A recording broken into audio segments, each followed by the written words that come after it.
கவனித்து வருகின்றோம். அவர்கள் ஒருவரை ஒருவர் சந்திக்கும்படியான வாய்ப்பை ஏற்படுத்தி தங்கள் வாழ்க்கையில் நடந்த சம்பவங்களை பகிர்ந்து கொள்வதை காண்போம். வாருங்கள், நம்முடைய வேதாகம பயணத்தை ஆரம்பிப்போம்.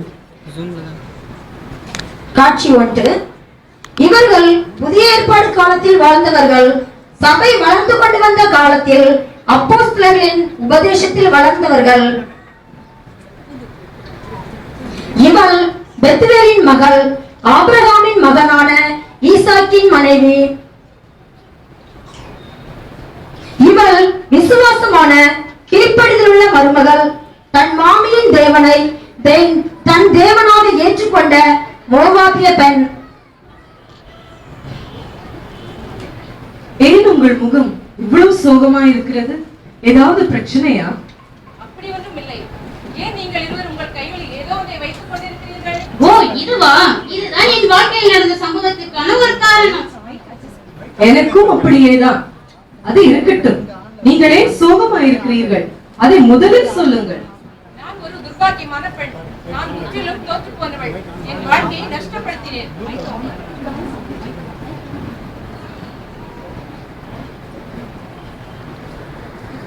பிரச்சனையா? அப்படி ஒன்றும் இல்லை. ஏன் நீங்கள் இருவர் உங்கள் கைகளில் ஏதோ ஒன்றை வைத்துக் கொண்டிருக்கிறீர்கள்? ஓ, இதுவா? இதுதான் என் வாழ்க்கையில் நடந்த சம்பவத்திற்கான ஒரு காரணம். எனக்கும் அப்படியேதான். அது இருக்கட்டும், நீங்களே சோகமா இருக்கிறீர்கள், அதை முதலில் சொல்லுங்கள். நான் ஒரு துர்பாகியமான பெண்.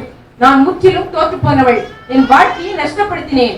உங்களே இப்படி கடினமாய் பேசாதிருங்கள். நீங்கள் இப்படி பேச காரணம் என்ன? நானும் என் கணவரும் புதிய ஏற்பாடு சபையின் காலத்தில் வாழ்ந்தோம். அப்போஸ்தலர் உபதேசத்தில் வளர்ந்தோம். அந்நாட்களில் காணியாட்சிகளையும் ஆசிகளையும் விற்று ஒவ்வொருவருக்கும் அவருடைய தேவைக்கு தக்கதாக எல்லோருக்கும் பகிர்ந்து கொடுக்கப்பட்டது. மிகவும் நேர்த்தியான காரியம்தான். பின்னர் என்ன வருத்தம்? நானும் என் கணவரும் எங்கள் கிரயத்தில் ஒரு பங்கை வஞ்சித்து வைத்து ஒரு பங்கை மாத்திரம் அப்போஸ்தலரை பார்த்து கொண்டு வந்தோம். பேதுரு கேட்டபோது போய் உரைத்தோம். என் பெயர் சப்பீராள், என் கணவர் பெயர் அனனியா. பொய் சொன்னீர்களா? என்ன ஆயிற்று அதன் பிறகு? என் கணவர் அப்போஸ்தலரை பார்த்து ஜீவனை விட்டார். அவரை தொடர்ந்து வந்த நானும் ஜீவனை இழந்தேன். மிகவும் பரிதாபமான நிலைதான், ஆனாலும் எச்சரிக்கையும் கூட. ஆம், நம்முடைய வாழ்க்கை தேவனுக்கு முன்பாக வெளிப்படையாக உள்ளது. எதையும் மறைக்க முடியாது. தேவனிடத்தில் பொய் சொல்ல முடியாது. பரிசுத்த ஆவியிடத்திலும் பொய் சொல்ல முடியாது. தேவனுக்கு கொடுக்க வேண்டியதை தேவனுக்கு கொடுக்க வேண்டும். மனுஷன் எதை விதைக்கிறானோ அதையே அறுப்பான். மிகவும் உண்மை. நீங்கள் யார்? உங்களை பார்த்தாலே மிகவும் சந்தோஷமா இருக்கிறதே. நான் பழைய ஏற்பாட்டை சார்ந்தவர். ஆதி ஆகமத்தில் நான் திருமணத்திற்காக காத்திருந்த பெண். நான் மெசபொட்டோமியாவை குடியிருந்தேன். நான் ஆபிரகாமின் சகோதரனாகிய நாகோரின் மனைவி பில்காளுடைய குமாரனாகிய பெத்துவேலின் மகள் ரெபெக்காள். கையிலே குடத்தை வைத்துக் கொண்டிருக்கிறீர்கள்? அதுவா? ஒரு நாள் நான் தண்ணீர் துறவண்டையிலே ஒரு வழிப்பிரயாணியை கண்டேன். நான் அவருக்கும் அவர் ஒட்டகங்களுக்கும் தண்ணீர் வார்த்தேன். அந்த மனிதரோ நான் செய்த உதவியை கண்டு மிகவும் ஆச்சரியப்பட்டார். அவர் ஏன் ஆச்சரியப்பட்டார்? எனக்கு ஒன்றும் புரியலையே. அவர் ஆபிரகாமின் ஊழியக்காரனாம். அவருடைய கட்டளைப்படி அவருடைய மகன் ஈசாக்குக்கு பெண் கொள்ள வந்தவர். அவர் வேண்டிக் கொண்டபடியே நான் அவருக்கும் அவர் ஒட்டகங்களுக்கும் தண்ணீர் வார்த்தபடியால் அவர் தேவனாலே இந்த காரியம் நடந்தது என்று உறுதி செய்து கொண்டார். கேட்கவே மிகவும் சந்தோஷமாக இருக்கிறதே. ஆமாம், நான் என் குடும்பத்தினர் ஆசீர்வாதத்துடன் ஆபிரகாமின் ஊழியக்காரரோடு ஈசாக்கின் மனவாட்டியாய் கடந்து சென்றேன். நான் மெசபொட்டோமியா தேசத்தை விட்டு கர்த்தர் காண்பித்த ஆசீர்வாதத்துக்கு கீழ்ப்படிந்து வந்தேன். கர்த்தரையும் அவர் வழி நடத்துதலையும் தெரிந்து கொள்ள வேண்டும். உங்கள் வாழ்க்கையை போலதான் என் வாழ்க்கையும். நானும் கர்த்தரையும் அவர் ஜனத்தையும் தெரிந்து கொண்டேன். உங்கள் கையிலே கோதுமை கதிர்களை வைத்துக் கொண்டிருக்கிறீர்கள். இதுதான் என் வாழ்க்கையில் ஆசீர்வாதம் வர ஒரு காரணம். உங்கள் வாழ்க்கை பற்றி சொல்லுங்கள். நான் மோவாப் தேசத்து பெண். என் மாமி நகோமி, அவருடைய கணவர் பெயர் எலிமெலக். தங்கள் 2 குமாரருடன் பெத்லகேமிலிருந்து இந்த தேசத்திற்கு வந்தார்கள். அவர்களுடைய மகனைத்தான் நான் திருமணம் செய்து கொண்டேன். என்னுடைய மாமனாரோ மரித்தார், என் கணவரும் மரித்தார், என் சகோதரின் கணவரும் மரித்தார். நாங்கள் 3 பெண்களும் தனித்து விடப்பட்டோம். கேட்கவே மிகவும் சோகமாக இருக்கிறது. எப்படி உங்கள் வாழ்க்கை மாறிற்று? என் மாமி பெத்லகேமுக்கு திரும்ப போவதால் என்னையும் என் சகோதரியும் தாய் வீட்டிற்கு போக சொன்னார்கள். நீங்கள் என்ன செய்தீர்கள்? என் சகோதரியோ தாய் வீட்டிற்கு போய்விட்டார். நானோ என் மாமியை விட்டு பிரியவில்லை. அவர்கள் போகும் இடத்திற்கு நானும் சென்றேன். அவர்களுடைய தேவனையை என் தேவனாக ஏற்றுக்கொண்டேன். நான் தான் ரூத். நிச்சயமாகவே நீங்கள் ஒரு பாசமுள்ள மருமகள் தான். நாங்க பெத்லகேமுக்கு சென்ற பிறகு வயல்வெளியில் கதிர் பொறுக்க சென்றிருந்தேன்.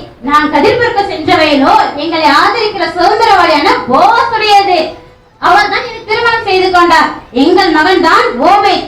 அவர் தாவீது ராஜாவின் தாத்தா. ஓ, அப்படியா?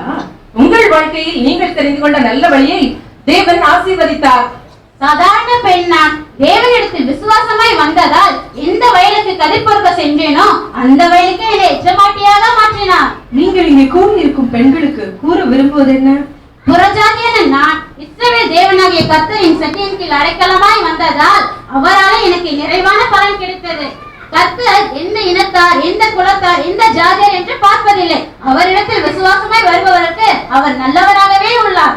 நீங்கள் தான் தெரிந்தெடுக்க வேண்டும். தேவனிடத்தில் உண்மையாய் இருப்பதா, தேவனை வஞ்சிப்பதா? தேவன் காண்பிக்கும் வழியா, நாம் தேர்ந்தெடுக்கும் பாதையா? தேவனை அவர் ஜனத்தோடு சேவிப்பதா, தேவனை மறந்து புறஜாதியாகவே இருப்பதா? சரியாய் தெரிந்தெடுங்கள். மற்றும் ஆரோன் அவர்களின் சகோதரி இயேசு கிறிஸ்து சிலுவையில் தொங்கும் போது அவர் உயிரோடு எழும்பின போதும் அவரை கண்ட பாக்கியம் புதிய ஏற்பாட்டை சார்ந்த இந்த பெண்மணிக்கு கிடைத்தது. கிழக்கத்தி புத்திரனில் பெரியவனாய் இருந்து உத்தமனும் சன்மார்க்கனும் தேவனுக்கு பயந்து பொல்லாப்புக்கு விலகிறவனுமாய் இருந்த ஒரு மனுஷனின் மனைவி. அந்த சத்தத்தை நிறுத்துங்கள், எனக்கு கேட்க இஷ்டமில்லை. ஏன் நிறுத்த சொல்கிறீர்கள்? இனிமையாக இருக்கிறது. தொடர்ந்து ஆண்டவரை துதிப்போம். ஆமா, நீங்கள் இருவரும் யார்? கோபப்படாதீர்கள். நீங்கள் யார் என்று சொன்னால்தான் உங்களுக்கு தெரியும். ஏனென்றால் எப்போதும் இரு சகோதரர்களான மோசே மற்றும் ஆரோன் பற்றி தான் எல்லாரும் பேசுவார்கள். நீங்கள் மோசேயின் சகோதரியா? ஆமாம், நான் தான் மிரியாம், மோசே மற்றும் ஆரோனின் சகோதரி. என் தம்பி மோசே 3 மாத குழந்தையாக பெட்டியில் வைத்து நதியில் விட்ட போதும் கூட அவனுக்கு என்ன நேரிடுமோ என்று பார்க்க தூரத்தில் நின்றேன். நிச்சயமாகவே உங்களுடைய அனுபவங்கள் விசேஷமானவைகள். ஆமாம், எனக்கு அடிமைத்தனமும் தெரியும், விடுதலையும் தெரியும், ஒதுக்கி வைக்கப்பட்ட நிலையும் தெரியும், உயர தூக்கி வைக்கப்பட்ட நிலையும் தெரியும். கர்த்தர் செய்த மகத்துவமான அற்புதங்களை என் கண்ணால கண்டேன். உங்களுக்கு ஒன்று தெரியுமா? செங்கலில் 2ஆக பிளந்து இஸ்ரவேலர் வெட்டாந்தரையில் நடந்த அந்த அற்புத காட்சி அப்படியே கண் முன் இருக்கிறது. செங்கடல் 2ஆக பிளந்து வழிவிட்ட காட்சி பயங்கரமா இருந்திருக்க வேண்டும். ஆமாம், அந்த நேரத்தில் நானும் அந்த ஸ்திரீகளோடு சேர்ந்து தம்புரோடு நடனத்தோடு தேவனை புகழ்ந்து பாடினோம். அற்புதமான வாழ்க்கை. ஆமாம், ஆனால் நான் ஒரு தவறு செய்து விட்டேன். என் தம்பி மோசைக்கு விரோதமாக பேசிவிட்டேன். தேவன் அவனோடு கொண்டிருந்த உறவை கேள்வி கேட்டேன். இது ஆண்டவருக்கு சற்று பிரியமில்லாத காரியம் என்பதால் குஷ்டரோகத்தால் தண்டிக்கப்பட்டேன். அப்படியா? ஆமாம், ஆகவேதான் நாம் தேவனுக்கு விரோதமாகவும் அவர் அபிஷேகம் பண்ணின ஊழியக்காரருக்கு விரோதமாகவும் பேசக்கூடாது. கர்த்தரே நம்மளை உயர்த்துவார், முக்கியமான இடங்களில் நிறுத்துவார். அவரை கேள்வி கேட்க நாம் துணியவே கூடாது. சரியா சொன்னீர்கள். நானும் அவ்வாறு ஒரு தவறை செய்து விட்டேன். யார் நீங்கள்? என்ன நடந்தது உங்கள் வாழ்க்கையில்? நான் உத்தேசத்தில் வாழ்ந்த யோபுவின் மனைவி. மிகவும் ஆசீர்வாதமான வாழ்க்கை. 7 குமாரர்கள், 3 குமாரத்திகள், 7000 ஆடுகள், 3000 ஒட்டகங்கள், 500 ஏர் மாடுகள், 500 கழுதைகள் என எல்லாம் இருந்தன. அடேங்கப்பா! ஆனால் ஒரே நாளில் எல்லாம் இழந்தோம். அது மட்டுமல்ல, என் கணவனாகிய யோபுக்கு உள்ளங்கால் தொடங்கி உச்சந்தலை மட்டும் பருக்களால் பாதிக்கப்பட்டார். கேட்கவே மிகவும் பரிதாபமாக இருக்கிறது. ஆமாம், அதை பார்க்க முடியாமல் தான் நான் யோபுவை பார்த்து தேவனை தூசித்து ஜீவனை விடு என்று சொல்லிவிட்டேன். யோபு என்ன சொன்னார்? பைத்தியக்காரி பேசுவது போல் பேசுகிறாயே, தேவன் கையில் நன்மையை பெற்ற நாம் தீமையை அனுபவிக்க வேண்டாமா என்றார். ஆமாம், உங்கள் சூழ்நிலை மாறினதா? நிச்சயமாகவே மாறிற்று. கர்த்தர் என்னுடைய சிறையிருப்பை மாற்றினார். என்னுடைய முன்னிலைமையை பார்க்கிலும் பின்னிலைமையை ஆசீர்வதித்தார். ஆகையால் சூழ்நிலைகள் மாறினாலும் மாறாத கர்த்தர் உண்டு. கஷ்டத்தின் மத்தியில் கடந்து போகின்ற சூழ்நிலை நம் குடும்பத்தில் வந்தால் பெண்களாகிய நாம் தைரியமாய் எல்லாரையும் உற்சாகப்படுத்தி அதை மேற்கொள்ள உதவி செய்ய வேண்டும். சரியாக சொன்னீர்கள். ஆமாம், இவ்வளவு சந்தோஷமாக இருக்கிறீர்களே, நீங்கள் யார்? புதிய ஏற்பாட்டில் எனது பெயர் 12 முறை வருகிறது. இயேசு கிறிஸ்துவோடு ஊழியம் செய்த சகோதரிகளில் நானும் ஒருவர். என் பெயர் மகதலேனா மரியாள். ஓ, இரட்சகராக இயேசு கிறிஸ்துவோடு இருப்பது என்ன பாக்கியம்! நிச்சயமாக இயேசு கிறிஸ்துவை சிலுவையில் அறையும் பொழுது மங்கை கொல்கத்தா மலையில் இருந்தேன். அவர் உயிரோடு எழும்பும் பொழுது முதலில் அவரை பார்க்கும் சாக்கியம் எனக்கு கிடைத்தது. ஆமாம், கையில் என்ன வைத்துக் கொண்டிருக்கிறீர்கள்? இதுவா? வாரத்தில் முதல் நாள் காலையில் இயேசு கிறிஸ்துவை காண கல்லறைக்கு சென்றேன். அப்போது இந்த விளக்கை எடுத்து சென்றேன். இது ஆண்டவராகிய இயேசுவின் மேல் நீங்க வைத்துள்ள அன்பை அல்லவா இது குறிக்கிறது? நிச்சயமாக இயேசு கிறிஸ்து நான் செய்த அநேக பாவங்களை எனக்கு மன்னித்தார். எவர்களுக்கு கொஞ்சமாக மன்னிக்கப்படுகிறதோ அவர்கள் கொஞ்சமாக அன்பு கூறுவார்கள், எவர்களுக்கு அதிகமாக மன்னிக்கப்படுகிறதோ அவர்கள் அதிகமாக அன்பு கூறுவார்கள். இயேசு கிறிஸ்து நாம் செய்த பாவங்களை நமக்கு மன்னித்தார் அல்லவா? நிச்சயமாக. ஆகவே இயேசு கிறிஸ்து என்னுடைய வாழ்க்கையில் சமாதானத்தையும் சந்தோஷத்தையும் தந்தார், உங்களுக்கும் தருவாராக. தேவனை துதிப்போம், ஊழியக்காரரை கனப்படுத்துவோம், தேவனை எல்லா சூழ்நிலையிலும் ஆராதிப்போம். நன்மையோ தீமையோ தேவனை மனதார அன்பு கூறுவோம், அவரே நம் பாவங்களை மன்னித்தவர். நேர்த்தியாய் நடுவுங்கள்.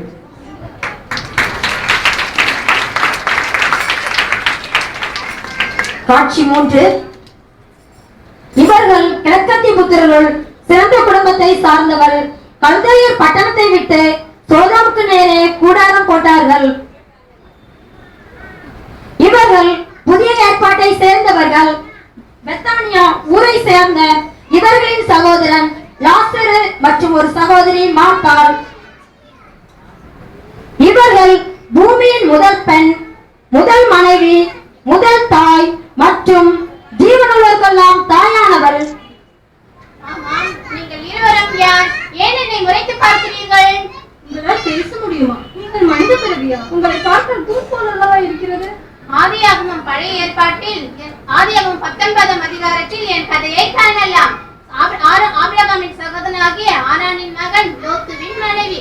கர்த்தர் சோதோம் பட்டணத்தை அழிப்பதற்காக என்னையும் என் கணவரையும் என் 2 மகன்களையும் உன் ஜீவன் தப்ப ஓடி போக சொன்னார். பிறகு என்ன ஆயிற்று? எனக்கு கொடுக்கப்பட்ட கட்டளையே பின்னிட்டு பாராது திரும்பி போ என்பதே ஆகும்.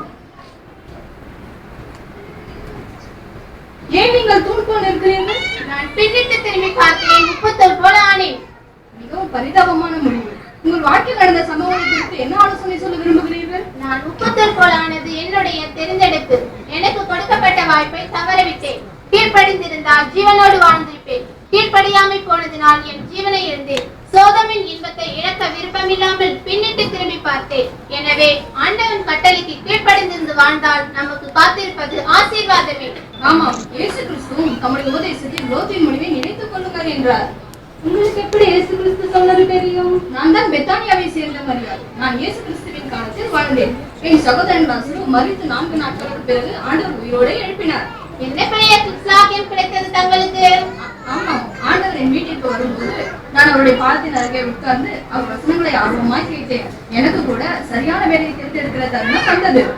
என்ன காரியத்தை தேர்ந்தெடுத்தீர்கள்? இயேசு கிறிஸ்து என் வீட்டிற்கு வரும்போது என் சகோதரி மார்த்தாள் சமையலறையில் வேலை செய்து கொண்டிருந்தாள். நான் அவளுக்கு உதவி செய்யாததை குறித்து ஆண்டவரிடம் சொன்னபோது ஆண்டவர் நான் நல்ல பங்கை தெரிந்து கொண்டேன் என்றே சொன்னார். உங்கள் வாழ்க்கையின் மூலம் நீங்கள் கூற விரும்புவது என்ன? தேவையானது ஒன்றே, உங்களுக்கு எடுபடாத நல்ல பங்கை தெரிந்து கொள்ளுங்கள். அந்த நல்ல பங்கு இயேசு கிறிஸ்து. அவருடைய பாதத்தின் அருகே உட்கார்ந்து அவர் வசனத்தை தியானிங்கள். அதுவே உங்களுக்கு தேவையானது. ஆமாம், நீங்கள் யார்? நான் தான் பூமியின் முதல் பெண். என் பெயர் ஏவாள். நீங்கள் தான் ஏவாளா? உங்களை பார்த்து எவ்வளவு மகிழ்ச்சி. ஆமாம், நானும் என் கணவனாகிய ஆதாமும் ஏதேன் தோட்டத்தில் தேவனுடைய சன்னதியில் மகிழ்ச்சியாக இருந்தோம். தேவனோடு இணைந்திருப்பது மிகவும் இன்பமாய் இருந்திருக்க வேண்டுமே. ஆமாம், ஆனால் சாத்தானின் பொய்யை நான் நம்ப தெரிந்தெடுத்தேன்.